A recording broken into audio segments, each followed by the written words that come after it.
Owen Egerton. That's right. Okay, you have a great experience as a novelist, scriptwriter, Yeah. and a stage performer, and you are also the founding member of Master Pancake. Yeah. So can you tell me all your journey here in Austin, Texas, and how you got involved in the Follow film? Let's see. I've been in Austin since '91, and we came here for college and stayed.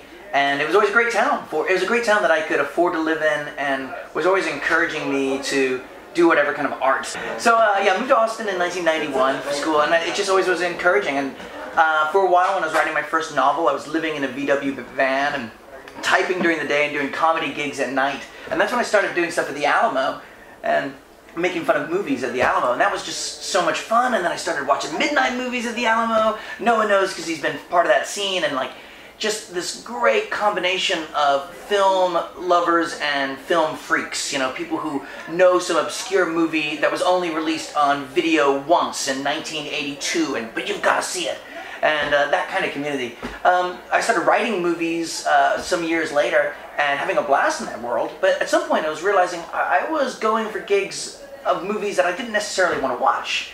So I thought to myself, well, why don't I write a movie that I would want to watch? So I took a couple of my short stories and I started writing Follow.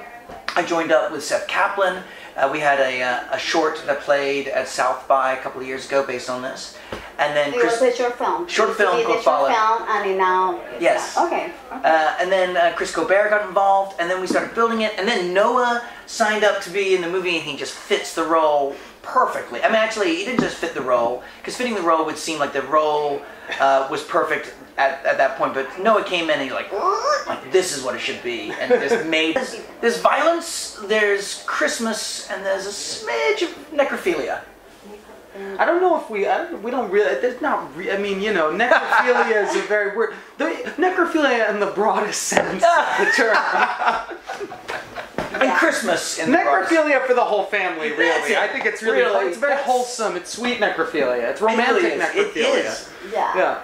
And I'm really interested about your transition from scriptwriter to directing. It's your first feature film. Yeah. Okay.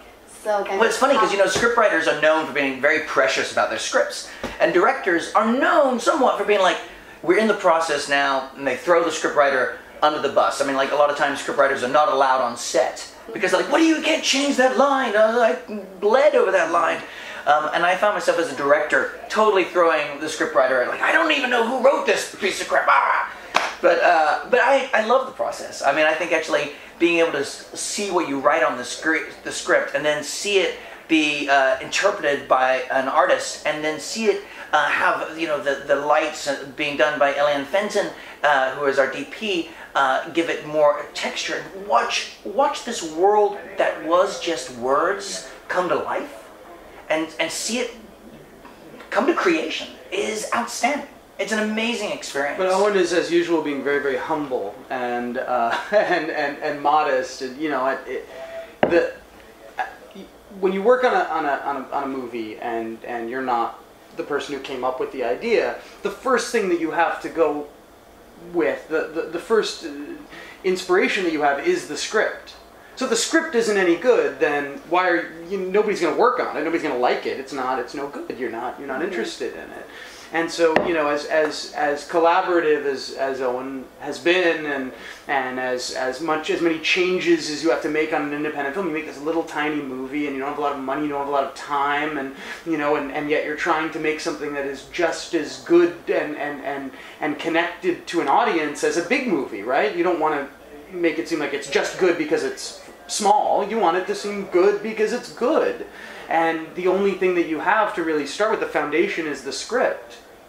And so, you know, when you're sort of having these challenges of, you know, the time and the money and the emotion and the angst and all of those things and the passion, you go back to the script. You have to go back to the script. You have to always, and in our case, we were very lucky to have a great script to go back to. So, and that is something. You know, one of the great things about working in independent cinema is that independent cinema doesn't have the bloated effects, doesn't have the bloated budgets, it doesn't have the bloated time. So they have to be smart, and they have to be faster, and they have to be more risky. They have to like risk emotion. They have to risk scenes. They have to have those Nothing words. is wasted. Use the whole animal. Yeah, yeah. And you get in there, and it's a wonderful chance. Like, what can we do that a bigger studio wouldn't do? Yeah. You know, and that's you have fun. been working, you have been writing for bigger studios, I have, yeah. for the Warner Bros., Disney, Fox Studio, as a co-writer, Yeah. right? So this is your thing. That's just amazing. So thank you so much. Thank And you. Can you say thank you, Splash Magazine? Yeah, thank you, Splash Magazine. Check out Follow.